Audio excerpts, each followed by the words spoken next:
Olá pessoal, engenheiro civil Luciano Drechado, perito de engenharia, sempre trazendo novidades diariamente aqui para vocês, assuntos relacionados à engenharia, arquitetura e agora focando na novíssima lei de licitações que todos os engenheiros deveriam tirar um tempo para analisar, para estudar.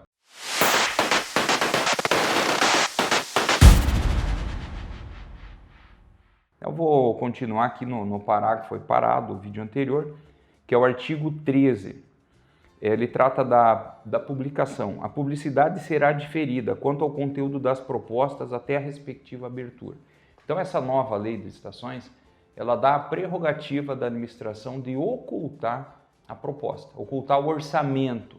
Quanto ao orçamento da administração, nos termos do artigo 24 dessa lei, pulei para o 24 aqui. Desde que justificado, e justificar qualquer um justifica qualquer coisa. O orçamento estimado da contratação poderá ter caráter sigiloso sem prejuízo da divulgação do detalhamento dos quantitativos e das demais informações necessárias para a elaboração da proposta. É o seguinte, um absurdo indo contra a mão, indo contra um dos principais princípios da licitação, que é o princípio da publicidade, inclusive um princípio constitucional. Os 5 princípios que norteiam aí a administração pública, constitucionais: legalidade, impessoalidade, moralidade, eficiência e publicidade. E a publicidade aqui sofreu um ataque de morte, não adiantou nada. A lei constar em alguns pontos que, havendo orçamento errado, a culpa será do responsável técnico, ou seja, aquele funcionário da administração que desenvolveu, se agora o orçamento é sigiloso. Então, contraditório, novamente demonstra que não houve a devida atenção e, principalmente, essa nova lei foi desenvolvida novamente sem a participação de engenheiros civis. Vocês até podem estar se perguntando, tá, mas o engenheiro civil ele é mais importante que as outras profissões quando se trata do desenvolvimento de lei de licitações? Isso daí.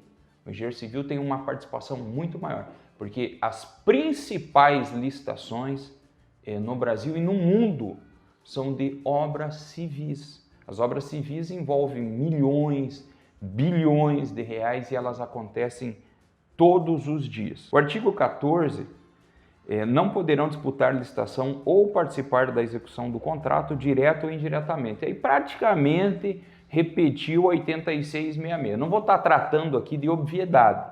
Então o autor não pode participar, já não podia na lei anterior. Empresa isolada, consórcio, detentor de mais de 5%, continua do mesmo jeito. Pessoa física ou jurídica que se encontre impossibilitada de participar em decorrência de sanção que lhe foi imposta. Obviedade, não precisa aprofundar. Olha esse aqui, ó. Inciso 4. Aquele que mantém vínculo de natureza técnica, comercial, econômica, financeira, trabalhista ou civil. Esse aqui é o seguinte, pessoal.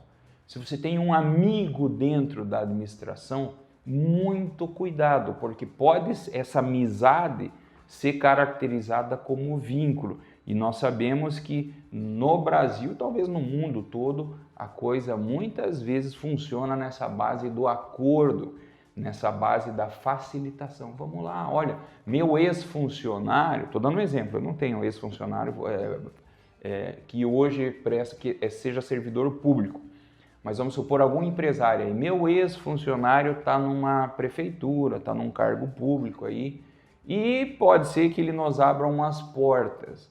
A porta que ele vai abrir é a porta da cadeia, tá, pessoal? Isso daí é o seguinte, é crime. E não pode ser utilizada para benefício, nesse caso de licitações. O inciso 6, pessoal, olha só, eu achei uma aberração, tá? Eu achei uma aberração. Não pode participar de licitação pessoa física ou jurídica que nos 5 anos anteriores à divulgação do edital tenha sido condenada judicialmente com trânsito em julgado por exploração de trabalho infantil ou submissão de trabalhadores a condições análogas às de escravos, ou por contratação de adolescente, no caso vedados pela legislação trabalhista. Veja bem, pessoal, será que eu estou me colocando aqui contra o impedimento de contratação de empresas que exploram trabalho escravo? Não, obviamente que não é isso daí.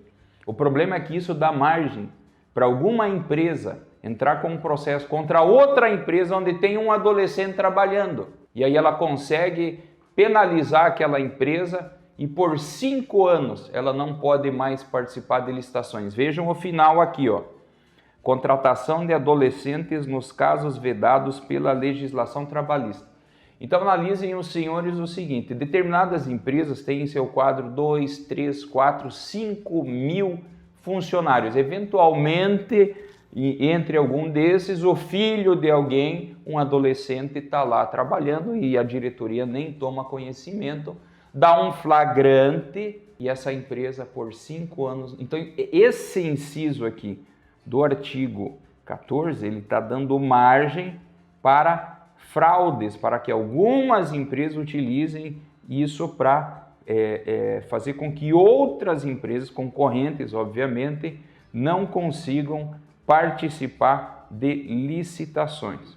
Olha, nós temos aqui o parágrafo 1º do inciso 6, que faz referência ao inciso 3 do caput do artigo, que diz o seguinte: será aplicado ao licitante que atue em substituição a outra pessoa física ou jurídica com o intuito de burlar a efetividade da sanção a ele aplicada, inclusive a sua controladora, controlada ou coligada, desde que devidamente comprovado ilícito ou a utilização fraudulenta da personalidade jurídica do licitante. Isso é o seguinte: a empresa recebeu sanção, ele abre uma outra empresa, coloca um laranja, a gente chama de laranja, coloca um laranja para trabalhar em seu nome. Então, se isso for comprovado, quero ver comprovar, tá?